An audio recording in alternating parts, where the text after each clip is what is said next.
ব্রাহ্মণবাড়িয়া শহরের বিরাসার বাস স্ট্যান্ডে গ্যাস সিলিন্ডারবাহী একটি ট্রাক উল্টে গিয়ে সেটাতে আগুন ধরে যায়। ভোর 4টার দিকে বিরাসার এলাকার বাংলাদেশ গ্যাস ফিল্ডের প্রধান কার্যালয়ের সামনে এই ঘটনা ঘটে। মাঠের অলরাউন্ডার আমি আর ঘরের all rounder Tilex. Tilex toilet cleaner, clean মানেই টাইলক্স। ফায়ার সার্ভিস জানায়, ভোরে সিলিন্ডারবাহী ট্রাকটি খানাখন্দে নিয়ন্ত্রণ হারিয়ে সড়কের পাশে উল্টে যায়। পরে বিকট শব্দে বিস্ফোরণে পুরো ট্রাকটিতে আগুন লেগে যায়। এতে আশেপাশের 3 থেকে 4টি দোকানও ক্ষতিগ্রস্ত হয়। বিস্ফোরণের শব্দে কয়েকটি ভবনের জানালার গ্লাসও ফেটে যায়। এ সময় পুরো এলাকায় আতঙ্ক ছড়িয়ে পড়ে।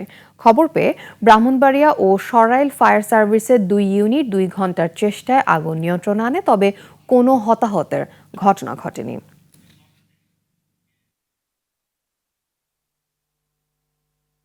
আগুনের ভয়াবহতা এত বেশি ছিল যে আমরা আমাদের পার্শ্ববর্তী যে স্টেশন আছে, সরাইল ফায়ার আছে, সেখান থেকে আমাদের দুটো ইউনিট এসে আমাদের সাথে যুক্ত হয়েছে। তারপরে এখন দেখতে পাচ্ছি ইনশাল্লাহ আমাদের আগুন আমাদের পুরোটা কন্ট্রোলে চলে আসছে।